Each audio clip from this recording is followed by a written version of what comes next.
भगवान जगन्नाथ की उस यात्रा की बात जिसका राजनीति से कोई लेना देना नहीं है, लेकिन राजनीति ने इसमें इस तरह से घुसपैठ की है कि आज भगवान जगन्नाथ की यात्रा का राजनीतिक एंगल ट्रेंड कर रहा है और इसके केंद्र में पश्चिम बंगाल है। दरअसल आज के दिन देश के कई हिस्सों में भगवान जगन्नाथ की यात्रा निकाली जाती है, लेकिन चर्चा ओडिशा के पुरी, गुजरात के अहमदाबाद और यूपी के वाराणसी की सबसे ज्यादा होती रही है। इस चर्चा में एक एंट्री और हुई है, वो एक जगह है पश्चिम बंगाल का दीघा। दरअसल पश्चिम बंगाल के दीघा में भगवान जगन्नाथ का एक मंदिर बनाया गया है, जिसका इसी वर्ष 30 अप्रैल 2025 को उद्घाटन किया गया था।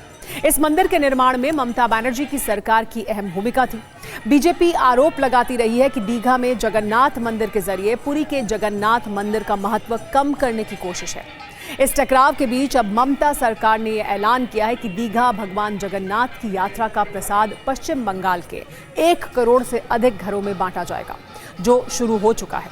टीएमसी के एक सोशल मीडिया पोस्ट में ममता बनर्जी ने ऐलान किया कि दीघा से भगवान जगन्नाथ का दिव्य महाप्रसाद अब पूरे बंगाल में घरों तक पहुंच रहा है।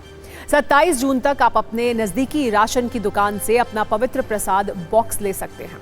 इसके अलावा टीएमसी सरकार अपने नेटवर्क के जरिए 27 जून से 4 जुलाई तक पूरे राज्य में प्रसाद का वितरण करेगी। ममता बनर्जी का इस तरह से धार्मिक कार्यों में सक्रिय होना बीजेपी को बहुत पसंद नहीं आ रहा है। बीजेपी कह रही है कि ममता बनर्जी ने रथ को राजनीति में बदल दिया है, वो हिंदू की तरह काम करने की कोशिश कर रही हैं, लेकिन पहले वो ये बताएं कि मुर्शिदाबाद हिंसा में मंदिर में तोड़फोड़ को रोकने के लिए उन्होंने क्या किया। हालांकि इस पूरे मामले में राजनीतिक प्रश्न इससे आगे का है। प्रश्न यह है कि क्या ममता बनर्जी दीघा जगन्नाथ मंदिर के जरिए अपनी तुष्टीकरण वाली छवि को तोड़ना चाहती हैं?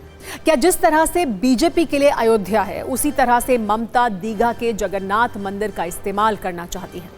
क्या ममता बनर्जी पश्चिम बंगाल में हिंदू मुस्लिम वाली विभाजित राजनीति को खत्म करने की कोशिश में है? क्या 2026 के पश्चिम बंगाल विधानसभा चुनाव से पहले दीघा मंदिर ममता के लिए अयोध्या का राम मंदिर बनने वाला है?